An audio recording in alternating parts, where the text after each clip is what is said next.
Episode 36। Fang chain ने उसकी ओर देखा और उसे अनदेखा कर दिया। इससे रोरो और भी क्रोधित हो गया। आप ही जियानटियन क्षेत्र के 9वें स्तर पर हैं। यदि आप कार्रवाई करते हैं तो आपके बचने की अधिक संभावना है। क्या आपको लगता है कि वे आपको जाने देंगे? फैंग चेन थोड़ा नाराज हुआ और ठंडे स्वर में बोला, चुप रहो, अगर तुमने एक और शब्द कहा तो मैं तुम्हें बाहर निकाल दूंगा। तुम? रोरो ने जब ये सुना तो वह तुरंत क्रोधित हो गई। लेकिन फैंग चेन की ठंडी आंखों को देखकर वह एक और शब्द कहने की हिम्मत नहीं कर सका। इस आदमी के लिए ऐसा करना वास्तव में संभव था। उसी समय झो युआन क्षेत्र के पहले स्तर पर छोटे मध्यम आयु वर्ग के पुरुषों में से एक अपने चेहरे पर एक कामुक नजर के साथ रोरो को घूर रहा था। अगर हम उसे पकड़ लें तो हम निश्चित रूप से नुकसान को कम करने में सक्षम होंगे और फिर हम समूह के नेता से श्रेय ले सकेंगे। ये सोचते हुए उसने अपने बगल में बैठे लंबे पतले मध्यम आयु वर्ग के व्यक्ति से कहा, जो झो युआन क्षेत्र के पहले स्तर पर भी था, तुम यहाँ बैठो और मैं उस लड़की को पकड़ लूंगा। जब तक हम उसे पकड़ लेते हैं रोजेंग वो निश्चित रूप से आत्मसमर्पण कर देगी। लंबे पतले अधेड़ व्यक्ति को लगा कि यह बात सही है, लेकिन फिर भी उसने कहा, ठीक है, तो सावधान रहना, निश्चिंत रहें। छोटे कद के मध्यम आयु वर्ग के व्यक्ति ने इसे गंभीरता से नहीं लिया। रोजेंगो के अलावा मेरा प्रतिद्वंद्वी और कौन है?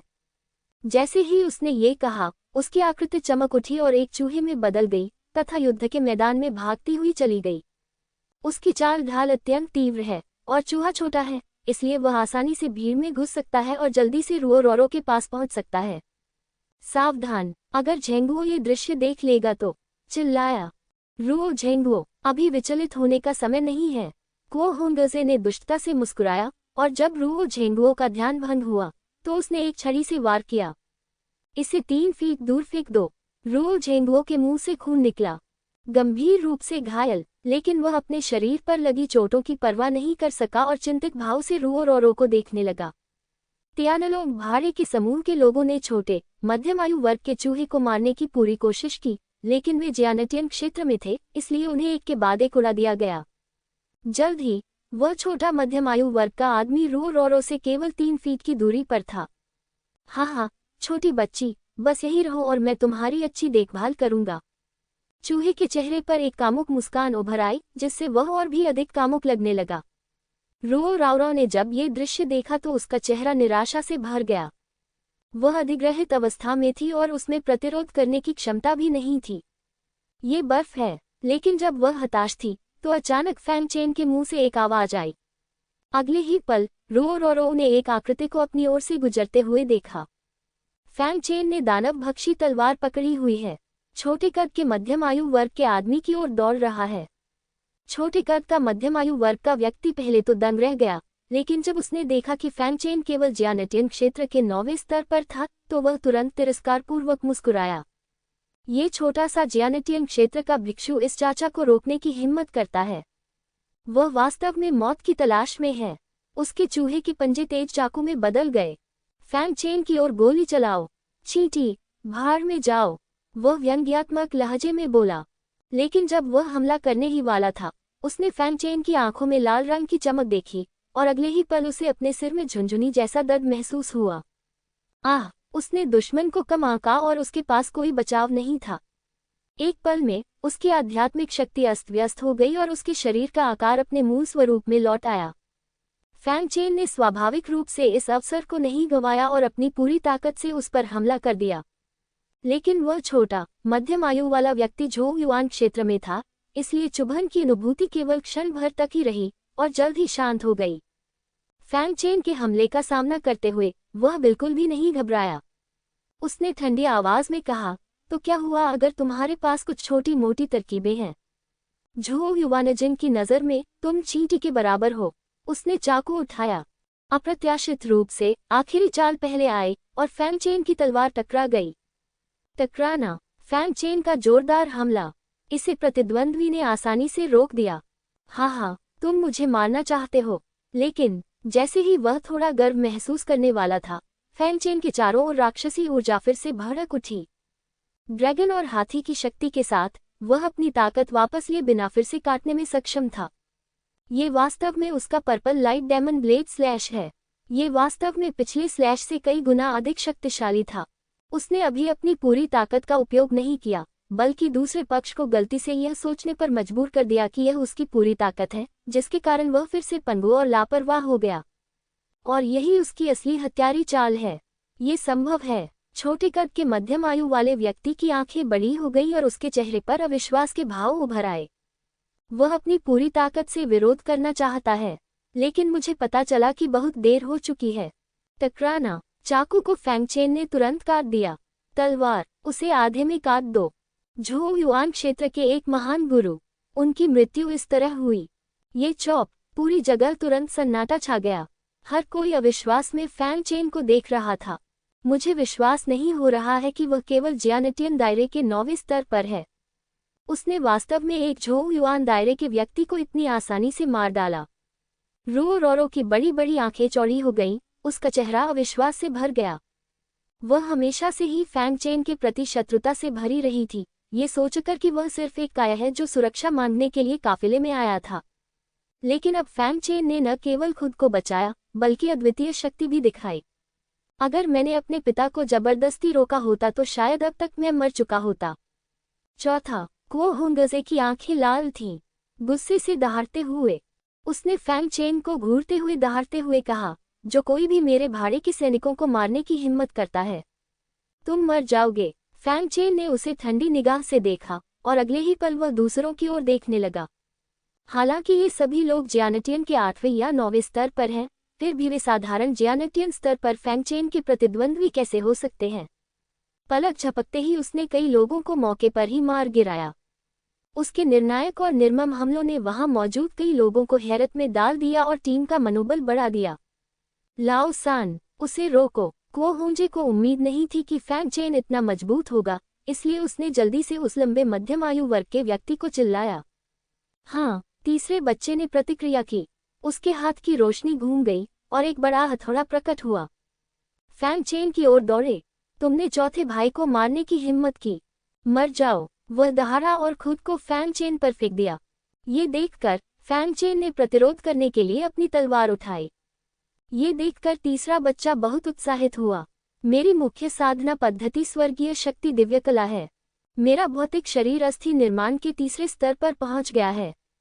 तुम वास्तव में मेरा हथौड़ा लेना चाहते हो, तुम बस मौत की तलाश में हो। वह दहाड़ा, उसने उसे सीधे तोड़ दिया। टकराना। लेकिन एक दृश्य ऐसा आया जिसने उसे चकित कर दिया। उसका विशाल हथौड़ा फेंग चेन की तलवार को नहीं तोड़ सका। उसने उसे आसानी से रोक दिया। ताकत की तुलना करें। फेंग चेन ने उसकी ओर तिरस्कार से देखा और हल्के से कहा, तो फिर कोशिश करो। अगले ही पल उसने ड्रैगन हाथी कला को सक्रिय कर दिया। ड्रैगन और हाथी की शक्ति बाहर फूट पड़ी। तीसरा भाई ये देखकर भयभीत हो गया कि फेंग चेन की तलवार में एक भयानक शक्ति थी। वह ऐसी चीज थी जिसका मुकाबला वह नहीं कर सकता था। ऐसा कैसे हो सकता है? उसकी आंखें भय से बड़ी हो गईं, उसका चेहरा अविश्वास से भरा हुआ था। ये पहली बार था जब उसका सामना किसी ऐसे प्राणी से हुआ जो उससे अधिक शक्तिशाली था। तुम कौन हो? वह दहाड़ा। फेंग चेन ने उसके सवाल का जवाब नहीं दिया। ड्रैगन और हाथी की शक्ति फूट पड़ी। उसने लगातार कई तलवारों से हमला किया। टकराना। छोटी सी दिखने वाली तलवार में अपार शक्ति थी, जो हथौड़े को पकड़े तीसरे भाई को कदम दर कदम पीछे धकेल रही थी। भयानक शक्ति फूट पड़ी, जिससे वे 10 फीट के दायरे में किसी और को आने की हिम्मत नहीं कर सके। इसके बाद की स्थिति दूसरों के लिए असहनीय थी। यद्यपि आप अपने भौतिक शरीर का विकास करते हैं, फिर भी आपकी शक्ति औसत है, आप बहुत कमजोर हैं। फेंग चेन ने ठंडे स्वर में कहा। हर कोई दंग रह गया। जनजात क्षेत्र के 9वें स्तर ने वास्तव में कहा कि झोउ युआन क्षेत्र का पहला स्तर कमजोर था। उनका विश्व दृष्टिकोण ध्वस्त हो गया। ठीक है, अब तुम मर सकते हो। फेंग चेन का इरादा लड़ाई जारी रखने का नहीं था, ये निरर्थक था। उसने सीधे दानव भक्षण तलवार को दूर रखा और तलवार दानव भुजा ने विस्फोट को प्रेरित किया। पंच। ड्रैगन हाथी मुट्ठी। टकराना। मुक्का मारा। एक सुनहरे ड्रैगन हाथी में तब्दील होकर तीसरे भाई की ओर बढ़ रहा है। तीसरे भाई की आंखें भय से भरी हुई थीं। उसकी सबसे मजबूत शक्ति जमीन पर दबा दी गई थी और रगड़ दी गई थी, जिससे उसकी लड़ने की इच्छा खत्म हो गई थी। उसने पहले से ही हथौड़े से प्रतिरोध करने की कोशिश की, लेकिन फेंग चेन के मुके में ड्रैगन हाथी की शक्ति और तलवार दानव भुजा की शक्ति थी। शक्ति इतनी महान थी कि हथौड़ा सीधे फट गया। मुट्ठी अभी भी शक्तिशाली थी। ये तीसरे भाई की छाती पर लगी। टकराना, उसकी छाती में तुरंत ही एक बड़ा खूनी छेद हो गया। क्या आप एक भौतिक साधक हैं? तीसरे भाई ने फैंग चेन को बड़ी बड़ी आंखों से देखा, कमजोरी से उसकी ओर इशारा किया और अंततः जमीन पर गिर पड़ा। दूसरा झोंग युआन क्षेत्र फैंग चेन के हाथों मर गया। फैंग चेन ने उसे ठंडी निगाहों से देखा। यह आदमी पहले वाले चौथे भाई से भी ज्यादा ताकतवर था। दुर्भाग्यवश एकमात्र चीज जिस पर वह भरोसा कर सकता था वह था शारीरिक प्रशिक्षण, जिसमें फैंग चेन सबसे अच्छा था। फैंग चेन से मिलना उसके लिए दुर्भाग्यपूर्ण था। सब लोग फिर चौंक गए। आखिर यह युवक उनके सामने कौन था?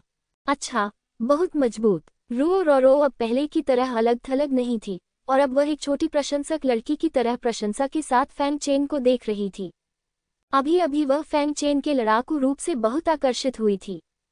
फैंग चेन ने अन्य लोगों की शक्ल सूरत पर ध्यान नहीं दिया, बल्कि अंतिम झोंग युआन क्षेत्र साधक को हुंगजे को उदासीनता से देखा। को हुंगजे भी पूरी तरह से डर गया था। अगर चौथे भाई को लापरवाही के कारण फैंग चेन ने मार दिया था, तो तीसरे भाई को मारने के लिए असली ताकत की जरूरत थी। उसके सामने खड़ा युवक निश्चित रूप से कोई साधारण व्यक्ति नहीं है। अगर वह रुओ झेंगुओ के साथ मिल जाता है, तो वह निश्चित रूप से मर जाएगा। टहलना, वह फिर से लड़ने की हिम्मत कैसे कर सकता था? वह बस दहाड़ता हुआ भाग गया। ये देखकर स्वाभाविक रूप से अन्य लोगों में लड़ने की हिम्मत नहीं हुई और वे घबराकर भाग गए। ये देखकर रुओ झेंगुओ दहाड़ा, मार डालो, मारना। अन्य लोग भी बहुत उत्साहित हो गए और उसका पीछा करने लगे। फैंग चेन ने उसका पीछा नहीं किया, बल्कि वहीं रुक गया। लौटने से पहले उन्होंने 5 या 6 लोगों की हत्या कर दी। वापस आने के बाद वे सभी बहुत उत्साहित थे। इस युद्ध में उनमें से 1 या 2 लोग गंभीर रूप से घायल हुए, 3 या 4 लोग मामूली रूप से घायल हुए और किसी की मृत्यु नहीं हुई, इसलिए यह एक बड़ी जीत थी। रुओ झेंगुओ फैंग चेन के पास आया, अपने हाथ झुकाए और कृतज्ञता से कहा, भाई फैंग, हमें बचाने के लिए धन्यवाद। अगर आप नहीं होते तो मुझे डर है कि हम सब यहीं मर जाते। धन्यवाद साथी ताओवादी। अन्य लोगों ने भी आभार व्यक्त किया। रो, तुम भाई फैंग को जल्दी से धन्यवाद क्यों नहीं देती? अगर उसने तुम्हारी मदद नहीं की होती तो तुम बहुत पहले ही मर गई होती। रुओ झेंगुओ ने रुओ रोरो को घूर कर देखा। रुओ रोरो असमंजस में दिख रहा था। इससे पहले वह हमेशा फैंग चेन के प्रति शत्रुता और अवमानना से भरी रहती थी, और जब वह घिर गई तो उसने कार्रवाई न करने के लिए उसे दोषी भी ठहराया। अब ऐसा लगता है कि दूसरा पक्ष कार्रवाई करने के लिए अनिच्छुक नहीं है, बल्कि वियतवुल्फ मर्सिनरी ग्रुप को भारी झटका देने के अवसर की प्रतीक्षा कर रहा है। हाँ, मुझे खेद है, मेरी जान बचाने के लिए धन्यवाद। उसका चेहरा शर्म से लाल हो गया और वह फैंग चेन के पास आए और माफी मांगने के लिए झुकी। फैंग चेन ने कहा, आपको विनम्र होने की जरूरत नहीं है। चूंकि भाई रुओ और मैं एक ही रास्ते पर हैं, इसलिए मैं निश्चित रूप से खड़े होकर आपको मरते हुए नहीं देखूंगा। रुओ झेंगुओ ने भावुक होकर कहा, भाई फैंग बहुत छोटा है, लेकिन उसके पास उच्च स्तर के विरोधियों के खिलाफ लड़ने की क्षमता है। वह दिव्य पूर्व क्षेत्र में एक प्रतिभाशाली व्यक्ति होना चाहिए। फैंग चेन ने कहा, यदि आप बहुत दयालु हैं बड़े भाई, तो मैं तो बस एक साधारण साधक हूँ। इसके बाद काफिला पुनः संगठित हुआ और पुनः रवाना हुआ। वैसे अगर भाई फैंग में ऐसी प्रतिभा है तो शायद उसके लिए टोंग्यू जेड स्लिप प्राप्त करना और ऊपरी डोमेन में जाना कोई समस्या नहीं होगी। रुओ झेंगुओ ने कहा, ओह, तुम्हारा क्या मतलब है? फैंग चेन की आंखें चमक उठी। रुओ झेंगुओ ने मुस्कुराते हुए कहा, हालांकि लुओतियानियों में प्रवेश करने की आवश्यकताएं सख्त हैं, लेकिन वे आपके जैसे प्रतिभाशाली लोगों के लिए बहुत अधिक आरामदेह हैं। आखिरकार लुओतियानियों में आपका प्रवेश लुओतियानियों को मजबूत बनाने के बराबर है, इसलिए वे स्वाभाविक रूप से ऐसा करने में खुश हैं। हालांकि ये साबित करना आसान नहीं है कि आप एक प्रतिभाशाली व्यक्ति हैं, आपको परीक्षा पास करनी होगी। आकलन, हाँ, आप प्रतिभाशाली लोगों के लिए विशेष रूप से एक परीक्षा है। जब तक आप परीक्षा पास कर सकते हैं, तब तक आप टोंग्यू जेड स्लिप प्राप्त कर सकते हैं। लेकिन भाई फैंग, इस परीक्षा को कम मत समझो। ये परीक्षा हर 2 महीने में आयोजित की जाती है और हर बार कई प्रतिभाशाली लोगों को आकर्षित करती है। लेकिन हर बार केवल कुछ ही परीक्षा पास कर पाते हैं। यहाँ तक कि उन झोयुआन क्षेत्र के प्रतिभाशाली लोगों को भी जिन्होंने दाओवन को जगाया है, उन्हें पास करना मुश्किल लगता है। फैंग चेन को थोड़ा झटका लगा। तुम्हें पता है, जो लोग दाओवन को जगा सकते हैं उन्हें प्रतिभाशाली माना जाता है। यहाँ तक कि वे इसे पास नहीं कर सके, जो ये दिखाने के लिए पर्याप्त था कि यह परीक्षा कितनी कठिन थी। अगर आप ध्यान से गणना करें तो यह आकलन बस कुछ ही दिनों में पूरा हो जाएगा। भाई फैंग ने समय रहते ही यह कर दिखाया, अन्यथा उसे 2 महीने और इंतजार करना पड़ता। मूल्यांकन। फैंग चेन ने हल्का सा मुस्कुराते हुए कहा, ये काफी दिलचस्प है। अगर भाई फैंग के पास तियानडी शहर में रहने के लिए जगह नहीं है, तो आप पहले मेरे तियानलोंग भाड़े के सैनिक समूह में रह सकते हैं, अगर आपको कोई आपत्ति न हो। गुइलांग भाड़े के सैनिक समूह इस बार नुकसान उठाने के बाद निश्चित रूप से इसे जाने नहीं देंगे, और भाई फैंग शहर से परिचित नहीं है, इसलिए उनके लिए उनके द्वारा मूर्ख बनाया जाना और बहुत सारी मुसीबतों में पड़ना आसान है। रुओ झेंगुओ ने सलाह दी। फैंग चेन ने एक पल के लिए सोचा और सोचा कि झेंगुओ ने जो कहा वह वास्तव में उचित था। उन्होंने कहा, यदि ऐसा है तो ये परेशानी वाली बात होगी। रुओ झेंगुओ बहुत खुश हुआ जब उसने देखा कि फैंग चेन ने सहमति व्यक्त की। आप बहुत विनम्र हैं, भाई फैंग। आपका यहाँ आना हमारे लिए सम्मान की बात है। मुझे विश्वास है कि नेता भी आपके आगमन का स्वागत करते हैं। तियानडी शहर, यूनि वेश्यालय की सबसे ऊपरी मंजिल। उस समय विशाल निजी कक्ष में हलचल मची हुई थी। एक मध्यम आयु वर्ग का व्यक्ति शानदार कपड़े पहने एक धनी युवक के साथ जा रहा था। अमीर युवा स्वामी सुंदर महिलाओं से घिरा हुआ है, जो सभी यूनि वेश्यालय में सबसे लोकप्रिय वेश्याएं हैं। वह अपने चेहरे पर आनंद के भाव के साथ अपनी सीट पर बैठा था, इन सुंदरियों को अपने शरीर से छेड़छाड़ करने की अनुमति दे रहा था और कभी कभी अपने हाथों से उनका प्रतिरोध कर रहा था, जिसके बदले में उसे अपने बगल में बैठी सुंदरियों से हल्की सांसें और कष्टप्रद चीखें सुनने को मिल रही थीं। मध्यम आयु वर्ग के व्यक्ति ने देखा कि धनी परिवार का युवा स्वामी बहुत खुश था और उसने हंसते हुए कहा, युवा मास्टर यूनमिंग, मुझे आश्चर्य है कि क्या आपने पहले जिस डोमेन नाम कोटा का उल्लेख किया था वह सच है। अमीर युवा मास्टर यूनमिंग ने आनंद लेते हुए सहजता से कहा, यह सिर्फ एक स्थान है, कोई समस्या नहीं है। मध्यम आयु का व्यक्ति बहुत खुश था, लेकिन यूनमिंग के अगले शब्दों ने उसके चेहरे को थोड़ा बदल दिया। लेकिन कप्तान गुई जेन, आपको मेरे लिए 5 मिलियन स्पिरिट स्टोन और 500 कुंवारियां तैयार करनी होंगी, और गुणवत्ता मानक के अनुसार होनी चाहिए, अन्यथा आप मेरे तरीके जानते हैं। यह मध्यम आयु वर्ग का व्यक्ति कोई और नहीं बल्कि गुई जेन है, जो गुई वुल्फ भाड़े के सैनिक समूह का नेता है। निश्चिंत रहें, गुई जेन ने आत्मविश्वास से कहा, आज रात 5 मिलियन आत्मा पत्थर वितरित किए जा सकते हैं, और 500 कुंवारी लड़कियों के लिए ये और भी आसान होगा। यूनमिंग को महिला साधकों की आवश्यकता नहीं है, उसे केवल सुंदर लड़कियों की आवश्यकता है, जो नश्वर लोगों के बीच आसानी से मिल जाती हैं और कुछ ही दिनों में मिल जाती हैं। यदि उसे यह स्थान मिल जाता है, तो वह इसका उपयोग अधिक शक्तिशाली सेना के साथ मिलकर काम करने के लिए कर सकता है, तथा वियड वुल्फ ऑक्शन हाउस को और भी अधिक शक्तिशाली बना सकता है। जैसे ही वह उज्ज्वल भविष्य की कल्पना कर रहा था, बाहर से एक ध्वनि संचारी नोट आया। गुई जेन बहुत खुश हुआ, यह अच्छी खबर होगी। लेकिन जब उसने ध्वनि संचरण नोट की सामग्री सुनी, तो उसका चेहरा तुरंत उदास हो गया। तियानलोंग भाड़े का समूह, रुओ झेंगुओ, तुमने मेरे अच्छे कर्मों को बर्बाद करने की हिम्मत कैसे की? उसे अभी अभी पता चला था कि घात लगाने वाला हमला विफल हो गया है। अगर झेंगुओ के साथ कोई मजबूत आदमी होता, तो तीसरे और चौथे भाई मर जाते। वह बहुत ही बदसूरत लग रहा था और मन ही मन इसका हल सोचता रहा। अचानक उसे याद आया कि रुओ झेंगुओ की एक बेटी है जो बेहद खूबसूरत है। अगर यंग मास्टर यूनमिंग को इस बारे में पता चलता, तो वह निश्चित रूप से उसे याद नहीं करता। तो उन्होंने कहा, मास्टर यूनमिंग, क्या आप जानते हैं कि तियानडी शहर में सबसे सुंदर व्यक्ति कौन है? मैं ऊपरी क्षेत्र से आया हूँ। क्या तुम्हें लगता है कि मैं जानता हूँ? यूनमिंग ने ठंडे स्वर में कहा। गुई जेन ने तुरंत कहा, इस तियानडी शहर में एक तियानलोंग भाड़े का समूह है। इसके उपनेता रुओ झेंगुओ की एक बेटी है जिसका नाम रुओ रोरो है, जो बेहद खूबसूरत और आकर्षक है। ओह, यूनमिंग तुरंत उठ बैठी, क्या तुम गंभीर हो? गुई जेन ने आत्मविश्वास से सिर हिलाया, मैं मास्टर यूनमिंग को कभी निराश नहीं होने दूंगा। यूनमिंग की अपने आसपास की वेश्याओं में तुरंत रुचि खत्म हो गई और उसने कहा, वह कहाँ है?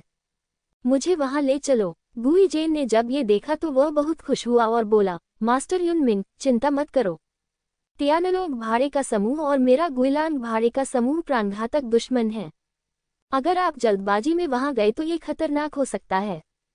खतरा, यूनमिंग ने उपहास किया और उसकी आभा फूट पड़ी। और वह वास्तव में झोंग-युआन क्षेत्र के पहले स्तर पर था।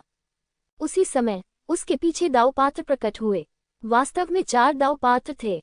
ये शेनडोंग क्षेत्र में एक शीर्ष प्रतिभा है। मैं देखना चाहता हूँ इस क्षेत्र में कौन मेरी अवज्ञा करने की हिम्मत करता है। उसकी नज़र में उसकी बेटी होना उसके लिए सम्मान की बात होगी। अगर वह उसे मुझे नहीं देता है तो इस त्यानलोक भाड़े के समूह को अस्तित्व में रखने की कोई जरूरत नहीं होगी। गुई जेन ने सम्मानपूर्वक सिर हिलाया। मास्टर यूनमिंग त्यानदी शहर के राजा हैं। मेरा मानना है कि उन लोगों की हिम्मत नहीं है कि वे खिलवाड़ करें। मन ही मन उसने उपहास किया। त्यानलोक भाड़े के सैनिकों का समूह, तुम्हारी मृत्यु निकट आ रही है। 30 मील आगे बढ़ने के बाद फैंग चेन और उनका दल अंततः त्यानडी शहर पहुंचे। चट्टान पर बना त्यानडी शहर आमतौर पर अंधेरा रहता है और यहाँ सूरज बहुत कम दिखाई देता है। हालांकि क्योंकि यह शहर ऊपरी डोमेन के 9 प्रवेश द्वारों में से एक है, ये बहुत व्यस्त है। रूल झेंगुओ ने पासबुक निकालकर शहर के गेट गार्ड को दे दी। उसके बाद उसने उन्हें शहर में प्रवेश करने दिया। रास्ते में उन्होंने कहा, ये शहर हमारे शेनडोंग डोमेन के अधिकार क्षेत्र में नहीं है, बल्कि ऊपरी डोमेन के अधिकार क्षेत्र में है। इसलिए इस शहर के नियम बेहद सख्त हैं। भाई फैंग को सावधान रहना याद रखना चाहिए। ठीक है, फैंग चेन ने सिर हिलाया। फिर उसने पूछा, भाई रो, क्या तुम अनुमान लगा सकते हो कि तुम्हारा ठिकाना किसने उजागर किया? रो झेंगुओ ने धीरे से सिर हिलाया और कहा, मैं इस सवाल के बारे में पूरे समय सोचता रहा हूँ। अगर मैं गलत नहीं हूँ तो शायद यह एक और उप प्रमुख है जो मेरे खिलाफ है, शी जिन। लेकिन मेरे पास कोई सबूत नहीं है और उसे बेनकाब करना मुश्किल है। आइए प्रतीक्षा करें और देखें। सतर्क रहें। जब तक वह फिर से कोई कदम उठाएगा, हम निश्चित रूप से उसे पकड़ लेंगे। फैंग चेन ने कहा, हम इतना ही कर सकते हैं। काफिला शहर के अंदर तक चला गया और जल्द ही एक हवेली में प्रवेश कर गया। हाँ, सामान रखने के कुछ ही देर बाद आलीशान कपड़े पहने एक दुबला पतला मध्यम आयु का आदमी आया। भाई रुओ, आपका पुनः स्वागत है, उन्होंने कहा। लेकिन रुओ झेंगुओ ने उसे कोई मुस्कान नहीं दिखाई और ठंडे स्वर में कहा, स्वागत है। क्या आपको आश्चर्य है कि मैं मरा नहीं हूँ? उसके सामने खड़ा व्यक्ति रुओ झेंगुओ द्वारा उल्लिखित समूह का दूसरा उप प्रमुख शी जिन था। शी जिन ने आश्चर्य से कहा, भाई रुओ, आप कहाँ से हैं? मैं ऐसा कैसे सोच सकता हूँ? क्या आपको सड़क पर घात लगाकर हमला किया गया था? ये कैसे संभव है? समूह के प्रमुख और मैंने आपको कवर करने के लिए कड़ी मेहनत की है और हम पर इस तरह से हमला किया गया। भाई रुओ थोड़ा ज्यादा लापरवाह है। उनके शब्द निस्संदेह बलि का बकरा थे। तुम, रुओ ने गुस्से से शी जिन को देखा। वापस आते ही झगड़ा क्यों कर रहे हो? इसी समय एक लड़की की आवाज सुनाई दी जिसने सबका ध्यान अपनी ओर आकर्षित कर लिया। एक लंबी, आकर्षक, खुले कपड़े पहने और खूबसूरत महिला आई। शी जिन और रुओ झेंगुओ ने महिला का अभिवादन किया और कहा, कैप्टन किन से मिलिए। कप्तान। फैंग चेन को थोड़ा आश्चर्य हुआ। उसे उम्मीद नहीं थी कि त्यानलोक भाड़े के सैनिकों के समूह की नेता एक महिला होगी। लेकिन जब उसने महसूस किया कि दूसरे पक्ष का साधना स्तर वास्तव में झोंग-युआन क्षेत्र के तीसरे स्तर पर था, तो उसे अचानक समझ आ गया। कैप्टन किन ने रुओ झेंगुओ से कहा, चाचा रुओ, आपकी कड़ी मेहनत के लिए धन्यवाद। रुओ झेंगुओ ने अपना सिर हिलाया। कप्तान, आप विनम्र हैं, लेकिन इस बार मुझ पर अजीब भेड़िया भाड़े के समूह द्वारा घात लगाया गया था। यह आसान नहीं था। अगर भाई फैंग की मदद नहीं होती तो मुझे डर है कि हम जंगली भेड़िया जंगल में मर गए होते। ओह, कैप्टन किन ने फैंग चेन की ओर देखा। फैंग चेन ने सिर झुकाया और कहा, मेरा उपनाम फैंग है और मैं कैप्टन किन से मिलता हूँ। छोटे दोस्त फैंग, तुम्हें विनम्र होने की जरूरत नहीं है। चूंकि तुमने अंकल रुओ को बचाने में मदद की है, इसलिए तुम मेरे त्यानलोक भाड़े के सैनिक समूह के मेहमान हो। चलो हॉल में जाकर बात करते हैं, कैप्टन किन ने कहा। कप्तान, अजनबियों को यूं ही आमंत्रित करना अच्छा नहीं है, शी जिन ने किनारे से कहा। उन्होंने फैंग चेन को घूरते हुए ठंडे स्वर में कहा, ये व्यक्ति अचानक प्रकट हुआ और उसकी पहचान अजीब है। ये बहुत संभावना है कि वह गुइलांग भाड़े के समूह के समान समूह में है। उसने हमारे त्यानलोक भाड़े के समूह में घुसने के लिए यह नाटक किया। गुइलांग भाड़े के सैनिकों के समूह से, रुओ झेंगुओ ने ठंडे स्वर में कहा। इस छोटे भाई फैंग ने गुइलांग भाड़े के सैनिकों के समूह के तीसरे और चौथे भाइयों को मार डाला। क्या आपको लगता है कि वे सिर्फ एक व्यक्ति को हमारे भाड़े के सैनिकों के समूह में घुसने देने के लिए इतनी कीमत चुकाएंगे? क्या गुइलांग भाड़े के सैनिकों के समूह के तीसरे और चौथे भाई उसके हाथों मारे गए? ये कैसे संभव है? वह जनजात क्षेत्र के केवल 9वें स्तर पर है। शी जिन ने अविश्वास में कहा। कैप्टन किन भी हैरान थी। उसने सोचा कि फैंग चेन सिर्फ गुइलांग भाड़े के सैनिकों को पीछे हटाने के लिए रुओ झेंगुओ की मदद कर रहा था, लेकिन उसे उम्मीद नहीं थी कि उसने वास्तव में गुई जेन के 2 सक्षम जनरलों को मार डाला। सबसे महत्वपूर्ण बात यह है कि फैंग चेन उच्च स्तर पर लोगों को मारता है, जिसका अर्थ है कि वह एक अत्यंत प्रतिभाशाली व्यक्ति है। हाँ, अच्छा, बहुत अच्छा, कैप्टन किन ने हंसते हुए कहा। दोस्त फैंग, चलो हॉल में चलते हैं और रास्ते में जो कुछ हुआ उसके बारे में बात करते हैं। शी जिन कुछ कहना चाहता था, लेकिन ये देखकर कि कैप्टन किन इतना उत्साही था, वह चुप हो गया। रुओ झेंगुओ ने शी जिन पर ध्यान देने की जहमत नहीं उठाई और उसका पीछा किया। शी जिन उदास दिख रहा था, लेकिन वह कुछ नहीं कर सकता था। नहीं, यह अच्छा नहीं है। तभी भाड़े के सैनिकों के समूह का एक सदस्य घबराहट में दौड़कर आया और कैप्टन किन से कहा, यह अच्छा नहीं है, कैप्टन। अजीब भेड़िया भाड़े के सैनिकों का समूह परेशानी खड़ी करने के लिए लोगों के एक बड़े समूह को लेकर आया है। विचित्र वुल्फ भाड़े के सैनिकों के समूह ने वास्तव में लोगों को भेजने का साहस किया, बहुत साहसी। कैप्टन किन का चेहरा अचानक उदास हो गया और उन्होंने ठंडे स्वर में कहा, चलो उनसे मिलने चलें। हाँ, सभी ने उत्तर दिया। सामने के यार्ड में गुई जेन और युन मिंग 70 या 80 लोगों के साथ धमकी भरे अंदाज में आए। किन, बाहर निकलो, गुई जेन चिल्लाया। चले जाओ, अन्य लोग भी चिल्लाने लगे। तियानलोंग भाड़े का सैनिक समूह उदास और बदसूरत लग रहा था और बहुत अपमानित महसूस कर रहा था। विचित्र भेड़िया भाड़े के सैनिकों के समूह के लोग, क्या आप मौत तक लड़ना चाहते हैं? कोई चिल्लाने से खुद को रोक नहीं पाया। हाँ, गुई जेन बेतहाशा हंसा, सिर्फ तुम तियानलोंग, तुम हमारे गुइलांग भाड़े के सैनिकों के समूह के साथ मौत तक लड़ने के लायक नहीं हो। जल्दी करो और अपने कप्तान किन को बाहर आने दो, अन्यथा आज तुम्हारे तियानलोंग भाड़े के सैनिकों का अंत हो जाएगा। बॉस, मुझे लगता है कि वे बाहर आने से बहुत डर रहे हैं। हाँ, तियानलोंग भाड़े का समूह कायरों का एक समूह है। हाँ, अन्य लोग इसका मजाक उड़ाते हुए हंसने लगे। गुइलांग भाड़े का समूह बहुत घमंडी है। कैप्टन किन ने सभी को वहां पहुंचाया और दोनों पक्षों के बीच टकराव तनावपूर्ण हो गया। युन मिंग ने कैप्टन किन की ओर देखा और जब उसने रुओ रोरो को देखा तो उसकी आंखें चमक उठीं। वह सचमुच एक अनोखी सुंदरी है, बुरी नहीं। उसने कामुक मुस्कान के साथ कहा। रुओ रोरो ने युन मिंग की क्रूर आंखों को देखा और घृणा महसूस की और अवचेतन रूप से फैंग चेन के पीछे छिप गई। सुंदरता अवरुद्ध हो गई, जिससे युन मिंग की अभिव्यक्ति असंतुष्ट हो गई और फैंग चेन को देखने वाली उसकी आंखें ठंडी हो गईं। फैंग चेन ने स्वाभाविक रूप से देखा कि युन मिंग उसे देख रहा था, लेकिन उसने बस ठंडी निगाह से देखा और उसे नजरअंदाज कर दिया। और इस रवैये से युन मिंग की नसें उभर आईं। अच्छा, बहुत अच्छा, चाहे तुम कोई भी हो, तुम मर चुके हो, उसने उदास होकर कहा। गुई जेन, क्या तुम मेरे तियानलोंग भाड़े के सैनिकों के समूह के साथ मौत तक लड़ने जा रहे हो? कप्तान किन ने फिर से कहा। किन, तुम्हारे तियानलोंग भाड़े के सैनिकों ने हमारे कई लोगों को मार डाला। मेरे तीसरे और चौथे भाई भी तुम्हारे हाथों मारे गए। अब हिसाब बराबर करने का समय आ गया है। गुई जेन ने ठंडे स्वर में कहा। अपने लोगों को मार डाला। रुओ झेंगुओ ने खड़े होकर ठंडे स्वर में कहा, आपके गुइलांग भाड़े के सैनिकों के समूह ने हम पर घात लगाकर हमला किया है। आप हमें उन्हें मारने नहीं दे सकते। तो क्या हुआ? गुई जेन ने गर्व से कहा, यदि आप हमारे गुइलांग भाड़े के सैनिकों को मारते हैं तो आपको इसकी कीमत चुकानी होगी। तुम्हें इसकी कीमत चुकानी होगी। गुइलांग भाड़े के सैनिक समूह के अन्य लोग किसी भी समय लड़ने के लिए तैयार होकर चिल्लाने लगे। तो फिर कोशिश करो। नेता किन बिल्कुल भी भयभीत नहीं था।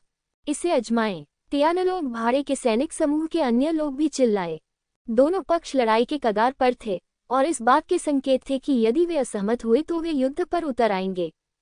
गुई जेन ने व्यंग्य करते हुए कहा, किन, मैं तुम्हें आज्ञाकारी ढंग से आत्मसमर्पण करने की सलाह देता हूं ताकि तुम्हें कम कष्ट हो। मैंने इस बार एकदम सही योजना बनाई है और तुम्हारे तियानलोंग भाड़े के सैनिकों के समूह को नष्ट किया जाना चाहिए।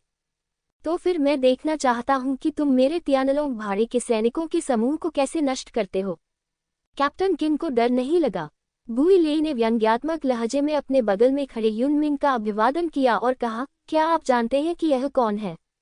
युन मिंग गर्व से बाहर चला गया। कप्तान किन और अन्य लोगों को नीचे देखते हुए, मैं आप सभी को सलाह देता हूं कि आप इस युवा स्वामी के सामने घुटने टेके, प्रणाम करें और माफी मांगे और फिर उस सुंदरता को आपको अर्पित करें, अन्यथा आपके त्यानलोक भाड़े के समूह को अस्तित्व की आवश्यकता नहीं होगी। उन्होंने रोरो की ओर इशारा किया और निर्विवाद चेहरे के साथ कहा, तुम कौन हो? यहाँ बड़ी बड़ी बातें करने की तुम्हारी हिम्मत कैसे हुई? किसी ने गुस्से से चिल्लाया।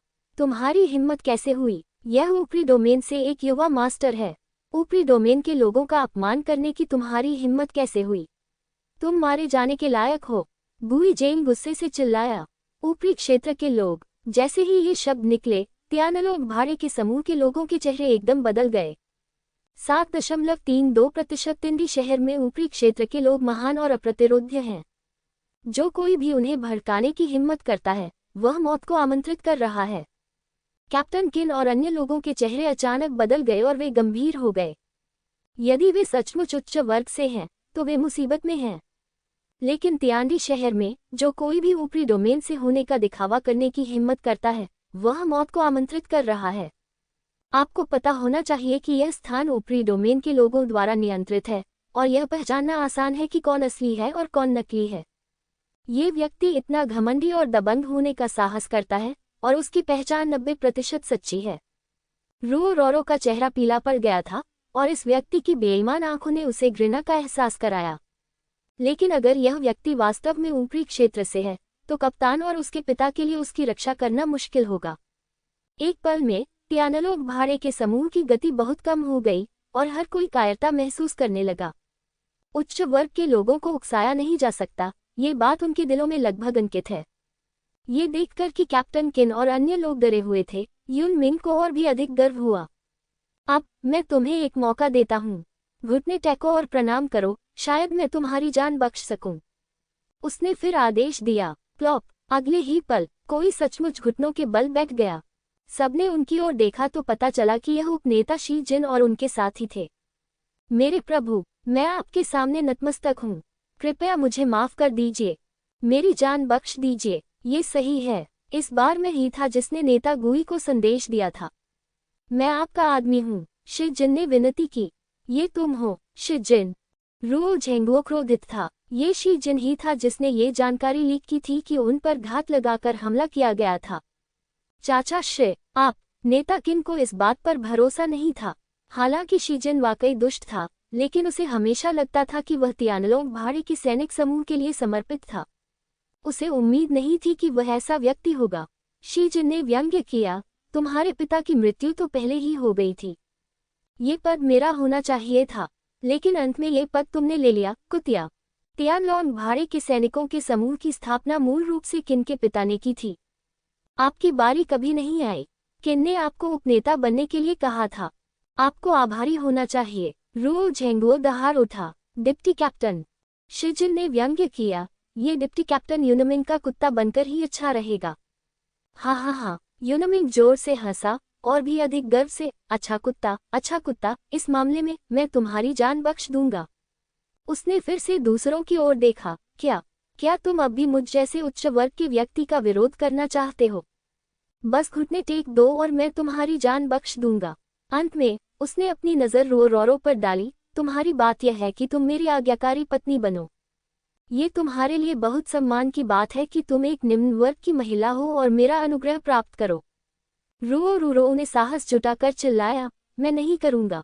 नहीं। यूनमिंग ने व्यंग्य किया और रोरो के पास कदम दर कदम पहुंचा। यह अंतिम निर्णय नहीं है। मैं तुम्हें सलाह देता हूं कि दुख से बचने के लिए मेरी बात का आज्ञाकारी होकर पालन करो।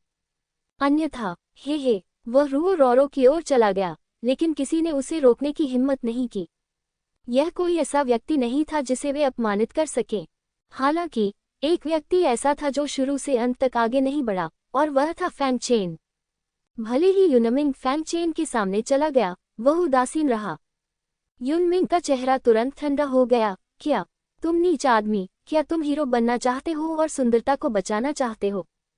फैंग चेन ने उसकी ओर देखा और कहा, उसने कहा कि वह तुम्हारे साथ नहीं जाएगी। जब ये शब्द निकले तो पूरा दर्शक स्तब्ध रह गया। सामने वाले व्यक्ति ने वास्तव में उच्चाधिकारियों का खंडन करने का साहस किया था। क्या वह मरना चाहता था? यूनमिंग का चेहरा और भी उदास हो गया। क्या आप जानते हैं कि आप किससे बात कर रहे हैं? फैंग चेन को डर नहीं लगा और उसने हल्के से कहा, क्या आप तियानडी शहर के ऊपरी क्षेत्र से हैं? युनमिंग ने गर्व से कहा, इससे कोई फर्क नहीं पड़ता कि मैं नहीं हूँ, मैं उच्च वर्ग से हूँ, यही काफी है। ये देखकर फैंग चेन ने व्यंग्यपूर्वक कहा, जब मैं नहीं हूँ तो मुझे आपसे क्यों डरना चाहिए? कैप्टन किन और रुओ झेंगुओ ने भी प्रतिक्रिया व्यक्त की। हाँ, भले ही यह व्यक्ति उच्च क्षेत्र से हो, जब तक वह नगर प्रभु के भवन से नहीं है तब तक डरने की क्या बात है। सिटी लॉर्ड्स मैंशन के नियमों के अनुसार चाहे वे ऊपरी या निचले डोमेन से हों, जो कोई भी तियानडी सिटी में परेशानी पैदा करने की हिम्मत करता है उसे कड़ी सजा दी जाएगी। ये सिर्फ इतना है कि ऊपरी डोमेन के लोग जो यहाँ हो सकते हैं उनका मूल रूप से सिटी लॉर्ड के हवेली के साथ कुछ संबंध है, जो उन्हें अवचेतन रूप से लगता है कि युनमिंग सिटी लॉर्ड के हवेली से संबंधित है। मैं ऊपरी क्षेत्र से हूँ, युनमिंग ने गर्व से कहा। ऊपरी क्षेत्र के लोग? ऐसा नहीं है कि मैंने उन्हें पहले नहीं मारा है, फैंग चेन ने शांति से कहा। यह एक वज्रपात की तरह था जिससे वहां उपस्थित सभी लोगों के चेहरे बदल गए। इस आदमी ने वास्तव में ऊपरी डोमेन के लोगों को मार डाला। आखिर वह कौन है? युनमिंग ने अपनी आंखें थोड़ी सिकोड़ ली और व्यंग्यात्मक लहजे में कहा, तुमने ऊपरी क्षेत्र के लोगों को मार डाला है। मुझे डर है कि वे लोग हैं जो ऊपरी क्षेत्र में नहीं रह सकते। इस समय कैप्टन किन ने आखिरकार कहा, इस मामले का आपसे कोई लेना देना नहीं है। साथ ही ताओवादी, कृपया जितनी जल्दी हो सके अपने कुत्ते के साथ मेरे तियानलोंग भाड़े के समूह को छोड़ दे, अन्यथा एक बार जब सिटी लॉर्ड्स मैंशन के लोग कार्रवाई करेंगे तो आप ही लोग होंगे जो मुसीबत में पड़ेंगे। हे, युनमिंग ने व्यंग्यात्मक लहजे में कहा, क्या तुम सच में सोचते हो कि मैं तुम्हारा कुछ नहीं बिगाड़ सकता क्योंकि मैं सिटी लॉर्ड के महल से नहीं हूँ? तुम्हारे छोटे से भाड़े के सैनिकों को मारना मेरे लिए बस एक छोटी सी परेशानी है।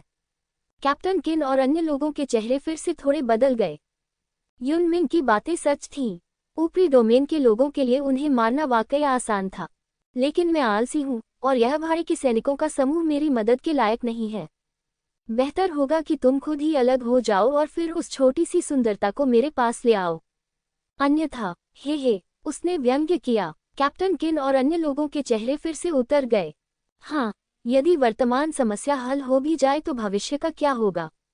गुई जेन को अचानक कुछ ख्याल आया और उसकी आंखें चमक उठी। मिस्टर यू, क्यों न उनके साथ कोई खेल खेला जाए?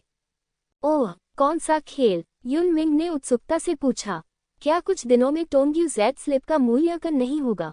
मूल्यांकन को एक खेल और भाड़े के सैनिकों के समूह को दांव की तरह क्यों नहीं माना जाए? जो भी टोंग्यू जेड स्लिप प्राप्त करता है वह जीत जाता है और हारने वाले को भाड़े के सैनिकों के समूह को भंग करना चाहिए और सारी संपत्ति सौंप देनी चाहिए। गुई जेन ने एक धूर्त मुस्कान के साथ कहा, श्री यू की प्रतिभा के साथ उनके लिए मूल्यांकन में पहला स्थान प्राप्त करना आसान होगा। ये दिलचस्प है। युनमिंग को लगा कि यह अच्छा है। उसने फैंग चेन को घूरते हुए तिरस्कारपूर्वक कहा, क्या तुम लड़ाई स्वीकार करने की हिम्मत करोगे? फैंग चेन ने कुछ नहीं कहा, लेकिन कैप्टन किन की ओर देखा। वह डरता नहीं था, लेकिन भाड़े का समूह कैप्टन किन का था और उसे दूसरे पक्ष की सहमति लेनी पड़ी। स्वीकार करना, कैप्टन किन ने दांत पीसते हुए कहा, यह निश्चित नहीं है कि अंत में कौन जीतेगा या कौन हारेगा। वह समझ गई कि यह तियानलोंग भाड़े के सैनिकों के समूह की आखिरी उम्मीद हो सकती है और वे निश्चित रूप से ऊपरी डोमेन के विरोधी नहीं थे। हाँ, तुम में साहस है। युनमिंग गर्व से हंसे। कुछ दिनों में आपको पता चल जाएगा कि ऊपरी डोमेन और निचले डोमेन के बीच कितना बड़ा अंतर है। वह यहाँ और अधिक समय तक रुकने के लिए बहुत आलसी था और उसने अपना हाथ हिलाते हुए कहा, चलो चलें। अंतिम दिनों का आनंद लो। गुई जेन ने व्यंग्य किया और उसके पीछे चला गया। मास्टर युन, कैप्टन गुई, हम आपके साथ चलेंगे। हम इस सड़े हुए स्थान से तंग आ चुके हैं। स्वाभाविक रूप से शीजिन अधिक समय तक नहीं रुका और उनके साथ चला गया। तुम बस इंतजार करो, ठीक है? जाने से पहले वह एक कठोर टिप्पणी करना नहीं भूले। ये गुंडों का झुंड है। रो ने गुस्से से उनकी पीठ की ओर देखा जब वे जा रहे थे। अफसोस, ये पहचान के कारण आया अंतर है। कैप्टन किन ने आह भरी। उसने फॉन्ग चेन को धन्यवाद दिया। धन्यवाद, साथी दाववादी फॉन्ग, अन्यथा हमारा तियानलोंग भाड़े का समूह इस बार समाप्त हो गया होता। ... यदि फैंग चेन के शब्दों ने उन्हें नहीं जगाया होता तो वे रुओ को ले जाते हुए देख सकते थे। पिछली बार रुओ झेंगुओ और अन्य को बचाने के अलावा फैंग चेन ने तियानलोंग भाड़े के सैनिकों के समूह को 2 बार बचाया। फैंग चेन ने अपना सिर हिलाया और कहा, कैप्टन किन, आपको विनम्र होने की जरूरत नहीं है। ये बस एक छोटा सा उपकार है। कैप्टन किन ने फिर कहा, यदि संभव हो तो कृपया एक बार फिर मेरी मदद करें और मेरे तियानलोंग भाड़े के समूह को बचाने के लिए इस टोंग्यू मूल्यांकन में भाग लें। मेरा भाड़े का समूह निश्चित रूप से आपको अच्छा इनाम देगा। फैंग चेन ने एक पल सोचा और कहा, आप मदद कर सकते हैं, लेकिन मुझे जीत का पूरा भरोसा नहीं है। मैं केवल इतना कह सकता हूं कि मैं अपनी पूरी कोशिश करूंगा। वह मूल रूप से तोंग्यू मूल्यांकन में भाग लेने की योजना बना रहे थे, इसलिए यदि वह मदद कर सकते तो जरूर करते। कैप्टन किन बहुत खुश हुए जब उन्होंने देखा कि फैंग चेन कार्रवाई करने के लिए तैयार है, जब तक साथी ताओवादी फैंग कार्रवाई करने के लिए तैयार है। भले ही यह काम न करे, ये नियति है। अब सबसे विश्वसनीय सामान्य आकलन फैंग चेन का है। धन्यवाद धन्यवाद। रुओ रोरो फैंग चेन के पास आए, उसका चेहरा थोड़ा लाल हो गया और उसने कृतज्ञतापूर्वक कहा। फैंग चेन ने अपना सिर हिलाया, आपका स्वागत है। बाद में कैप्टन किन के निमंत्रण पर फैंग चेन ने हॉल में प्रवेश किया। बातचीत शाम तक खत्म नहीं हुई और कप्तान किन ने फैंग चेन के लिए सबसे अच्छे कमरे की व्यवस्था भी कर दी। फैंग चेन बिस्तर पर पैर मोड़कर बैठा हुआ गहराई से सोच रहा था। मैं रास्ते में यात्रा करते हुए अभ्यास कर रहा हूँ। मैंने ज़ियानेटियन क्षेत्र के शिखर को पूरी तरह से मजबूत कर लिया है और मैं निश्चित रूप से सफलता की अड़चन तक पहुँच सकता हूँ। हालांकि मेरे पास अभी भी एक नस है जो नहीं खुली है। अगले कुछ दिनों में इसे खोलना सबसे अच्छा है और फिर झो युआन क्षेत्र में प्रवेश करना है। रास्ते में फैंग चेन अपनी नसें खोलता रहा। प्रचुर संसाधनों के साथ उन्होंने 2 नसें खोल दी तथा सभी 36 नसें खोलने के लिए केवल एक नस छोड़ दी। और ऐसा लगता है कि सोने का अंडा अनगिनत राक्षसी गोलियों द्वारा विकसित होने के बाद अपने खोल से बाहर निकलने वाला है। फैंग चेन ने जिनदान को खरीदी हुई सभी राक्षसी गोलियां दे दी, जो पूरे 3 मिलियन आत्मिक पत्थर थे। वह ये कल्पना भी नहीं कर सकता था कि भविष्य में सुनहरे अंडे को विकसित करने के लिए कितनी राक्षसी गोलियों की आवश्यकता होगी। जब वह अभ्यास शुरू करने ही वाला था तो उसने दरवाजे के बाहर किसी को खड़ा देखा। वह यहाँ किस लिए है? फैंग चेन ने थोड़ा भौहें सिकुड़ी। अगले ही क्षण दरवाजे पर दस्तक हुई और रो की आवाज आई, साथी दाववादी फैंग, क्या आप आराम कर रहे हैं? क्या बात है? फैंग चेन ने पूछा। यदि हमारे पास विस्तार से चर्चा करने के लिए कुछ महत्वपूर्ण बात हो तो क्या आप मुझे अंदर आने दे सकते हैं? रोरो ने विनती से भरी आवाज में पूछा। फैंग चेन एक पल के लिए हिचकिचाया, फिर कहा, अंदर आओ। चीख। दरवाजा खुला। रोरो अंदर आया और दरवाजा बंद कर दिया। इस समय उसने एक लंबी पोशाक पहन रखी थी जिससे उसका सुंदर शरीर दिख रहा था। उसने अपने चेहरे पर बढ़िया मेकअप किया हुआ था जिससे उसका पहले से ही सुंदर रूप और भी आकर्षक लग रहा था। क्या बात है? फैंग चेन ने ठंडे स्वर में पूछा। धमाका। रोरो ने तुरंत जवाब नहीं दिया, बल्कि सीधे घुटनों के बल बैठ गई। उसने विनती की, साथी दाओवादी फैंग, मुझे पता है कि मैं पहले बहुत असभ्य थी और साथी ताओवादी को नाराज कर दिया था, लेकिन यह मूल्यांकन मेरे भाड़े के समूह के जीवन से संबंधित है। ये भाड़े का समूह मेरा घर है। मैं आपसे विनती करती हूँ, साथी दाओवादी, अपनी पूरी ताकत से कार्रवाई करें। इस लड़ाई को जीतें। आप पहले उठें। फैंग चेन ने थोड़ा सा भौहें सिकुड़ी। रोरो ने आगे कहा, मेरे पास साथी ताओवादी को चुकाने के लिए कुछ भी नहीं है। अगर आपको कोई आपत्ति न हो तो मैं कृतज्ञता के प्रतीक के रूप में अपना निर्दोष शरीर आपको समर्पित कर दूंगी। ये कहने के बाद उसने अपनी कमर के चारों ओर की बेल्ट खोली और अगले ही पल उसकी लंबी स्कर्ट अपने आप ही फिसल गई, बिना किसी अंडव्य के, जिससे उसकी बर्फ जैसी सफेद त्वचा और उसके सुडौल स्तन तुरंत दिखाई देने लगे। रोरो के शर्मीले रूप के साथ लोग उसे जमीन पर फेंकने और मौके पर ही कानून को लागू करने के लिए इंतजार नहीं कर सकते। फैंग चेन ने कभी उम्मीद नहीं की थी कि रोरो यहाँ आएगी और वह थोड़ा असमंजस में था। सौभाग्य से उन्होंने विभिन्न प्रमुख घटनाओं का भी अनुभव किया और शीघ्र ही पुनः शांत हो गए। जैसे ही उसने अपना हाथ ऊपर उठाया, मुलायम कपड़े अपने आप ही पहन लिए गए। उसने ठंडे स्वर में कहा, क्या आप मुझे मजबूर कर रहे हैं? नहीं, ऐसा बिल्कुल नहीं है। रोरो ने जल्दी से अपने हाथ हिलाए। ये बस है, ये बस है, नहीं तो बाहर निकल जाओ। इस बार मैं टोंग्यू जेड स्लिप्स के लिए तियांडी शहर आया था, इसलिए मैं स्वाभाविक रूप से अपनी पूरी ताकत से कार्रवाई करूंगा। ये तुम्हारे लिए नहीं, बल्कि मेरे लिए है, उसने हल्के से कहा। फैंग चेन को ये कहते हुए सुनकर कि वह निश्चित रूप से अपनी पूरी ताकत के साथ कार्रवाई करेगा, रो बहुत खुश हुई। धन्यवाद। धन्यवाद। फैंग चेन ने थोड़ा भौहें सिकोड़ी। तुम चले क्यों नहीं जाते? क्या तुम अब भी मुझे मजबूर करना चाहते हो? अगर तुम यहाँ रहना जारी रखते हो तो मैं सीधे ही जा सकता हूँ। मैं अब निकल रहा हूँ। रो जल्दी से उठकर कमरे से बाहर चली गई। लेकिन कमरे से बाहर निकलने के बाद उसे किसी कारणवश थोड़ी निराशा महसूस हुई। अपने आप को देखते हुए वह गहरे संदेह में पड़ गई, क्या मैं पर्याप्त सुंदर नहीं हूँ? रो के चले जाने के बाद दूसरों द्वारा फिर से परेशान होने से बचने के लिए फैंग चेन ने सीधे कुछ अलगाव तावीज पोस्ट किए और फिर शेष सभी नाड़ी खोलने वाली गोलियां निकाल लीं। यह आखिरी मेरिडियन सबसे कठिन है। इसे खोलने के बाद इसे अन्य 35 मेरिडियन से जोड़ना होगा। अगर यह विफल हो जाता है तो ये जीवन के लिए खतरा हो सकता है। बेशक ये दूसरों के लिए और फैंग चेन के लिए, जो अब देवताओं और राक्षसों का समुदाय है, एक असफलता है। हालांकि फैंग चेन जानता था कि एक नस खोलने के लिए कितने आध्यात्मिक पत्थर संसाधनों की लागत आएगी, और वह अभी भी एक बार में सफल होने की उम्मीद कर रहा था। आखिरकार ये सब पैसा ही है। फैंग चेन बिस्तर पर पैर मोड़कर बैठ गया, खुद को सबसे अच्छी स्थिति में लाने की कोशिश कर रहा था, और फिर उसने सीधे नाड़ी खोलने वाली गोलियों की कई बोतलें उठाईं और उन्हें पी लिया। यदि अन्य लोग अमृत की इतनी सारी बोतलें लेते हैं तो उनके लिए एक नस खोलना आसान होगा, लेकिन फैंग चेन के लिए यह नसों को उत्तेजित करने के लिए सिर्फ एक क्षुधावर्धक है। इसी समय उन्होंने देवताओं और दानवों के शेष अध्यायों को चलाना प्रारंभ किया। अभ्यास की इस यात्रा के माध्यम से फैंग चेन ने देवताओं और राक्षसों के अंशों को एक छोटे स्तर तक विकसित कर लिया है, लेकिन वह अब इससे आगे नहीं जा सकता। वह जानता था कि ऐसा अपर्याप्त दैवी शक्ति के कारण था। हालांकि ज़ियाओचेंग क्षेत्र में देवताओं और राक्षसों के टुकड़ों की मदद से अंतिम पंक्ति को खोलने में फैंग चेन की सफलता दर में काफी सुधार हुआ है। फैंग चेन ने अमृत लेना बंद नहीं किया और इसे लेना जारी रखा। 1 बोतल, 5 बोतलें, 10 बोतलें। जैसे जैसे वह इसे निगलता गया उसकी नसें धीरे धीरे खुलती गईं। इससे फैंग चेन कड़वी मुस्कान के अलावा कुछ नहीं कर सका। अगर यह उस गुफा स्वर्ग में होता तो मुझे डर है कि यह नस बहुत पहले ही खुल गई होती।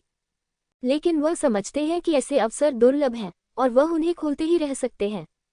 धीरे धीरे नसों को खोलने के लिए गोलियों की संख्या कम होती गई, जिससे फैंग चेन को चिंता होने लगी। मुझे नहीं पता कि गोलियां इस आखिरी नस को खोलने के लिए पर्याप्त हैं या नहीं। जैसे जैसे समय बीतता है अमृत धीरे धीरे कम होता जाता है। 10 बोतलें, 8 बोतलें, 5 बोतलें, 3 बोतलें। जब तक वह आखिरी बोतल तक पहुंचा, फैंग चेन की नसें अंतिम चरण में पहुंच चुकी थीं। सफलता या असफलता इसी क्षण पर निर्भर करती है। फैंग चेन ने अपने दांत पीसकर अमृत की आखिरी बोतल पी ली। फिर अपनी पूरी ताकत से नाड़ी खोलो। टकराना, धमाका। फैंग चेन के शरीर में लगातार विस्फोट हो रहे थे, जो अंतिम नस के अन्य नसों में खुलने की आवाज थी। इससे शरीर को बहुत नुकसान होगा, लेकिन फैंग चेन, जो कि मज्जा सफाई क्षेत्र में है, देवताओं और राक्षसों से नहीं डरेगा। इसे मेरे लिए खोलो। फैंग चेन गुस्से से दहाड़ा। पूरे शरीर की आभा फट गई।